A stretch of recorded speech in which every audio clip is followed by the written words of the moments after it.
जय मसीह की आज के स्पिरिचुअल सीक्रेट एपिसोड में आप सभी लोगों का स्वागत है।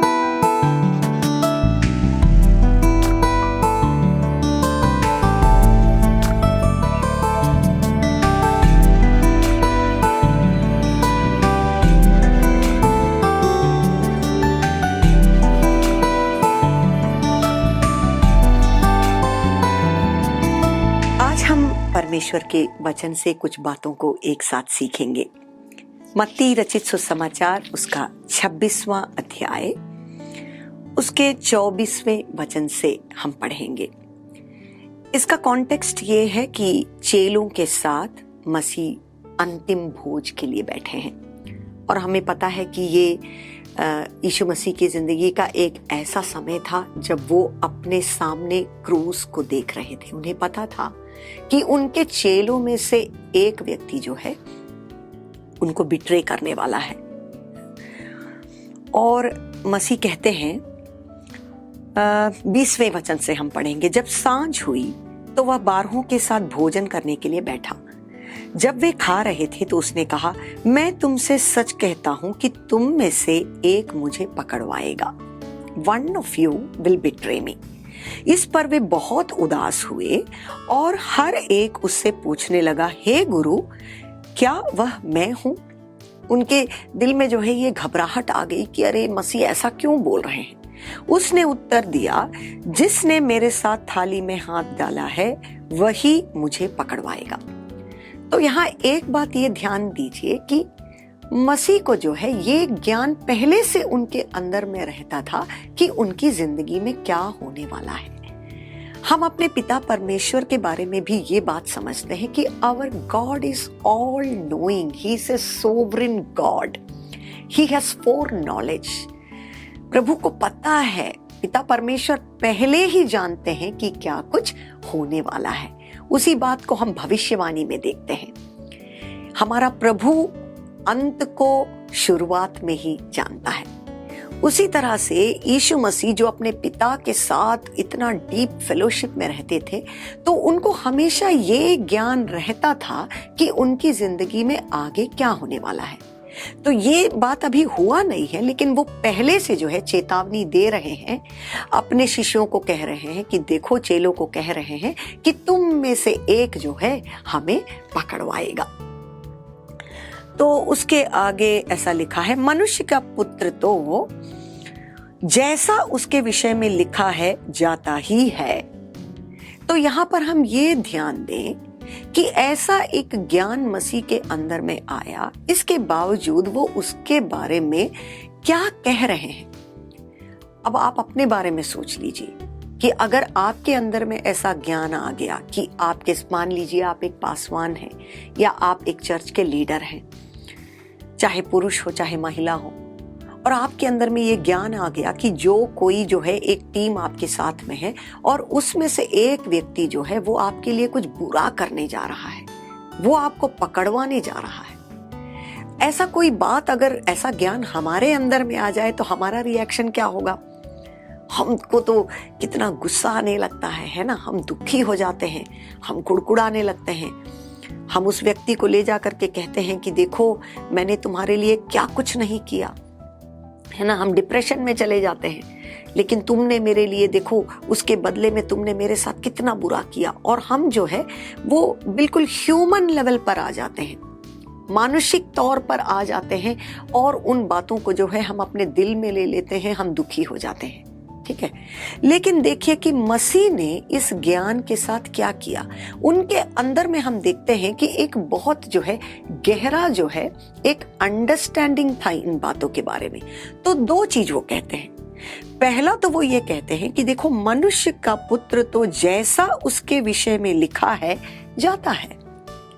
तो मसीह ये कह रहे हैं कि देखो, मेरी जिंदगी के बारे में जो है मेरे पिता ने बिल्कुल बढ़िया प्लानिंग बना दिया है कि मैं क्या करूं, कब करूं, कैसे करूं। दूसरे लोग जो मेरे प्रति करते हैं उसके बारे में भी मेरे पिता को ज्ञान है और मेरे बारे में पुस्तक में जो है ये बात लिखा हुआ है। Nothing is a surprise for God and nothing is accidental for God.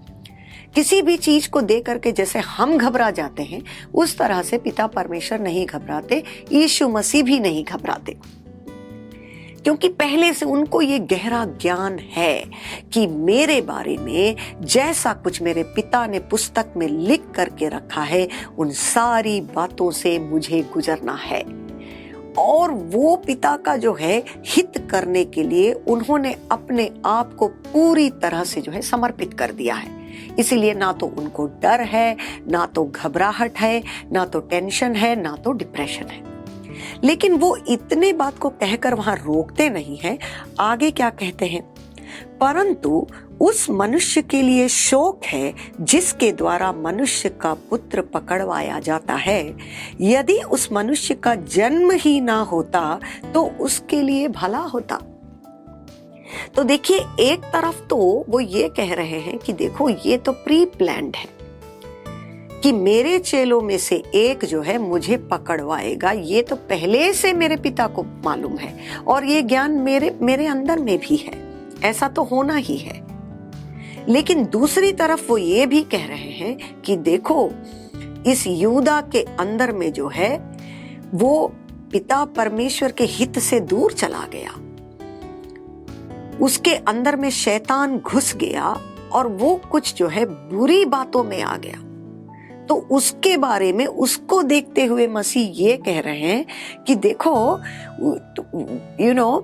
वो अनटू दिस मैन, उस मनुष्य के लिए शोक है, वो मनुष्य श्रापित है जिसके द्वारा जो है इतना बुरा चीज मसीह के साथ हो रहा है। और वो ये भी कहते हैं यदि उस मनुष्य का जन्म ही ना होता तो उसके लिए भला होता। It was good that this man was not born at all. तो देखिए, मसीह ऐसा नहीं कह रहे हैं कि देखो मेरे बारे में तो ऐसा लिखा है तो इसीलिए किसी ना किसी को तो जो है ऐसा करना ही पड़ेगा, वो मनुष्य जो है हेल्पलेस है, ऐसा मसीह नहीं कह रहे हैं। तो एक तरफ हम देखते हैं कि हमारी जिंदगी में जो कुछ भी होना है उसके बारे में पूरा ज्ञान पिता परमेश्वर को है, और मनुष्य चाहे हमारे अगेंस्ट में क्या कुछ ना कर ले, क्या कुछ ना बोल दे, परमेश्वर हमें कभी उनके हाथों में नहीं सौंपता। हमारे दिन, हमारी जिंदगी और जो कुछ भी हमारी जिंदगी में होने वाला है ये पिता परमेश्वर के हाथों में है। पर वही दूसरी ओर वो ये भी कह रहे हैं कि देखो मनुष्य को परमेश्वर ने डिसीजन लेने का वो फ्री विल दिया है, और ये एक मनुष्य का डिसीजन है जो उसको या तो प्रभु की तरफ लेकर के आता है या शैतान की ओर लेकर के जाता है, या तो उसको जीवन में लेकर के जाता है या तो उसको मृत्यु के रास्ते पर लेकर के चला जाता है। इसी बात को हम एदन की वाटिका में भी हम देखते हैं। In the garden of Eden पिता परमेश्वर ने सब कुछ अच्छे से बनाया है ना, वो कुछ भी बुरा नहीं बनाते हैं, सब कुछ अच्छा बनाया। आदम को बनाया, हव्वा को बनाया, सब कुछ उनको सौंप दिया और पिता परमेश्वर के साथ वो संगति करते थे, सब कुछ अच्छा चल रहा था। तीसरे अध्याय में हम देखते हैं जेनेसिस चैप्टर 3 कि वहां पर जो है शैतान आ गया और जो कुछ भी पिता परमेश्वर ने उसको समझाया था उसके विपरीत सोचने में और उसके विपरीत में काम करने के लिए जो है उनको प्रेरणा दे दिया शैतान ने, और शैतान का बात सुनने के कारण वो पाप में फंस गया। तो यहां हम देखते हैं कि पहले से ही परमेश्वर को मालूम है कि इस तरह का हादसा एदन की वाटिका में तो होने वाला है, शैतान आएगा, ऐसी बातों को करेगा और मनुष्य पाप में गिर जाएगा। उनको इस बारे में ज्ञान है, परंतु वहां जो कुछ भी हादसा हुआ और आदम जो पाप में गिर गया, वो क्यों गिरा? अपने डिसीजन के कारण। उसने जो फैसला लिया ये उसका खुद का चॉइस था कि वो परमेश्वर की आवाज को ना सुने और उसके बदले में उसने जो है शैतान की आवाज को सुनने के लिए अपने कानों को खोल दिया। तो ये वो दो सत्य है परमेश्वर के वचन में जो कई बार हमको लगता है कि ये तो आपस में कॉन्ट्रडिक्ट कर रहा है, लेकिन ऐसा नहीं है। वो एक सिक्के का जैसा दो मुंह होता है, उस तरह से परमेश्वर के वचन का दो महत्वपूर्ण सत्य है ये। On one hand, we know God is sovereign, God is all-knowing, God is a God of predestination. परमेश्वर सब कुछ जानता है, जो गलत चीज होने वाला है वो भी परमेश्वर जानता है।